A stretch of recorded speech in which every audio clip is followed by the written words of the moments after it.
Hello दोस्तों, नमस्कार। कैसे हैं आप सभी? स्वागत है आप सभी का आपके अपने चैनल एक्स फैक्टर एजुकेशन में। दोस्तों, आज का हमने जो टॉपिक लिया है वो साधारण ब्याज से है, सिंपल इंटरेस्ट। ठीक है। जब मूलधन अपने का ए बटे बी गुना हो जाए, तो इसमें हमें इस टाइप का क्वेश्चन देखना है। ठीक है। तो क्वेश्चन देखते हैं। कोई धन साधारण ब्याज की वार्षिक दर से 5 वर्ष में अपने का 3/2 गुना हो जाता है। ब्याज की वार्षिक दर ज्ञात कीजिए, यानी कि रेट निकालना है। ठीक है। तो दर निकालने के लिए हमें कैसे करना है, देखो उसको सिंपल तरीके से करना है।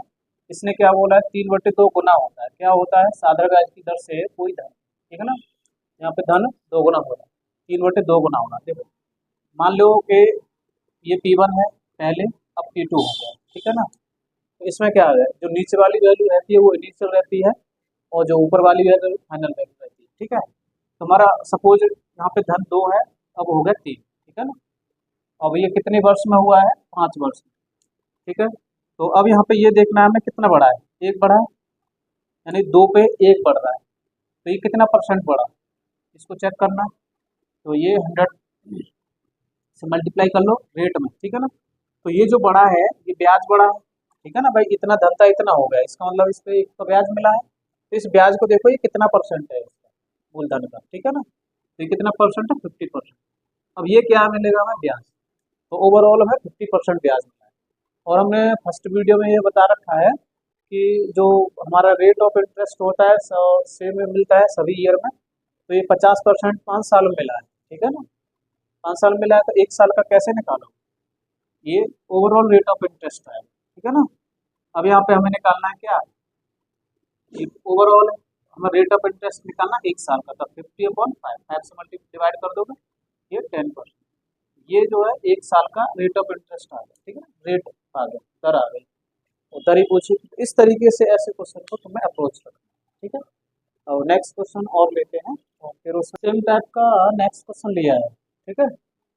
एक धनराशि साधारण ब्याज की वार्षिक दर पर उधार दी गई, वह 3 वर्ष में का अपने का 5/4 गुना हो गई। ब्याज की वार्षिक दर, ठीक है ना, ये दर निकालनी है। यहाँ भी वार्षिक दर ज्ञात कीजिए।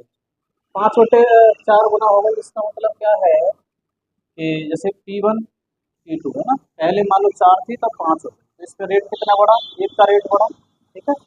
अब ये रेट कितना है, कितना परसेंट है? तो किस पे देखना है? मूलधन पे, 1/4। ठीक है ना, यानी कि इस पे 4 पे 1 का ऐसा ही बढ़ा है, तो कितना परसेंट है ओवरऑल निकालोगे पहले, ये कितना होगा? 25%। ठीक है ना। 4 से काटोगे 25 बार, तो ये निकलेगा ओवरऑल रेट निकल के आएगा। लेकिन ये 25% जो रेट मिला है वो हमें कितने साल में मिला है? 3 साल में। ठीक है ना। 3 साल में निकालने के लिए क्या, 1 साल का निकालना है। तो 3 से इसमें क्या करोगे? डिवाइड करोगे, तो ये क्या हो जाएगा? Rate of interest. इसके इसमें क्या होगा कि तुम्हें ओवरऑल रेट निकल के आएगा ये।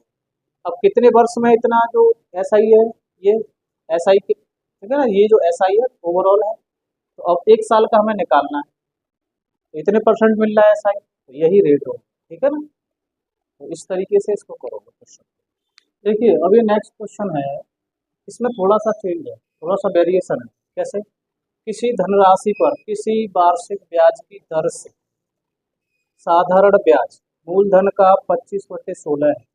तो यहाँ पे क्या है, जो साधारण ब्याज है वो मूलधन का 25/16 है, इससे दिया है। यदि दर प्रतिशत तथा वर्षों में समय को निरूपित करने वाली संख्याएं बराबर हैं, ठीक है, यानी दर रेट परसेंटेज, दर प्रतिशत, और समय वर्षों में समय को निरूपित करने वाली संख्याएं बराबर है। इसका मतलब ये है कि दर प्रतिशत है और जो समय है वो बराबर है। ठीक है ना, ऐसे बोलना है। तो अब इसमें बोला है कि ब्याज की दर बताइए। ठीक है। अब ब्याज की दर बताना, तो कैसे निकालना? देखो, इसमें हम क्या कर सकते हैं, साधारण ब्याज हमें को हम ऐसा ही मानते हैं। ठीक है ना, यानी ये ऐसा ही सिंपल इंटरेस्ट साधारण ब्याज। साधारण ब्याज मूलधन का, या इक्वेशन बना लो। ठीक है। सिंपल ऐसा ही क्या है, मूलधन का, मूलधन को हमने प्रिंसिपल को पी मान लिया। ठीक है, मूलधन को पी मान लिया। इसका ये 25/16, यानी जो ब्याज है वो मूलधन का क्या है? 25/16 है। ठीक, यहाँ से हम एस आई और पी का रेशियो निकाल लेंगे। पी इसके नीचे आ जाएगा, यहाँ क्या बचेगा? 25/16। ठीक है ना। अब देखो, प्रिंसिपल 16 है, एस आई कितना? 25 है। कितना हमारा, तो इसलिए तो हमें डायरेक्ट ही आ गया ना।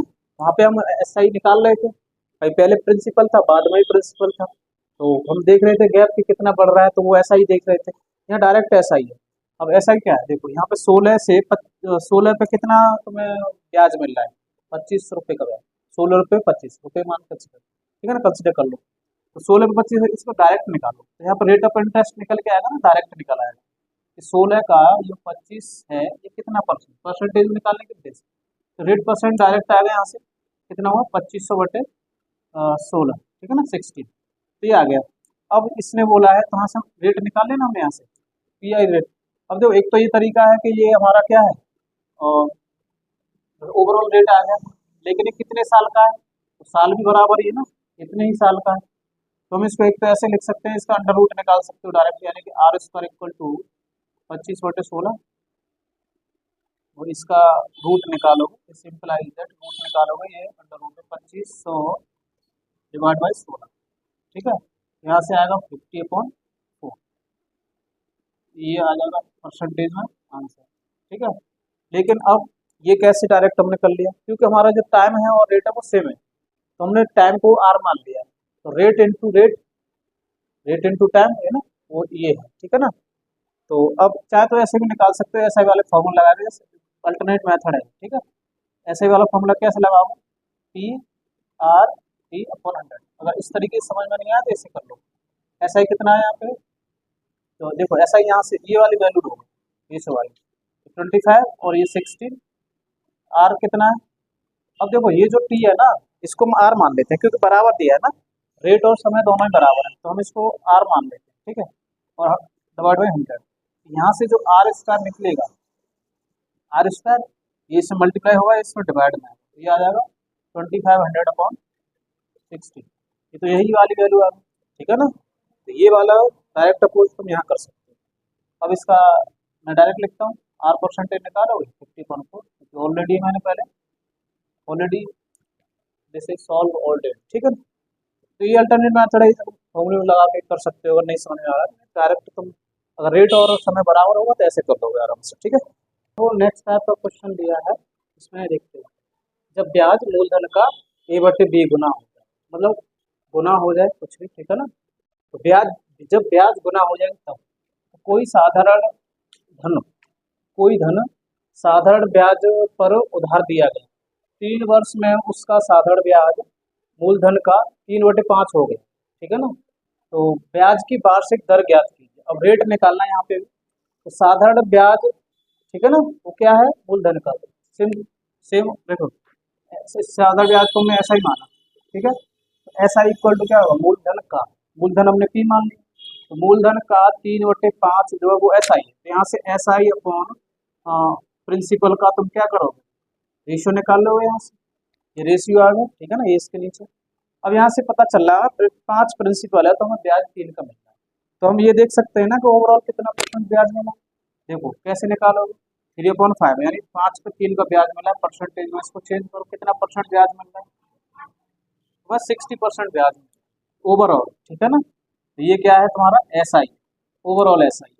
अब तुम्हें चाहिए ना रेट चाहिए, तो देखो तुम्हें रेट तो हर साल सेम मिलता है, तो इसमें क्या करना है, अब कितने वर्ष का है, 3 वर्ष का है, तो 3 से इसमें भाग दे दो भाई, हमें रेट निकालना है।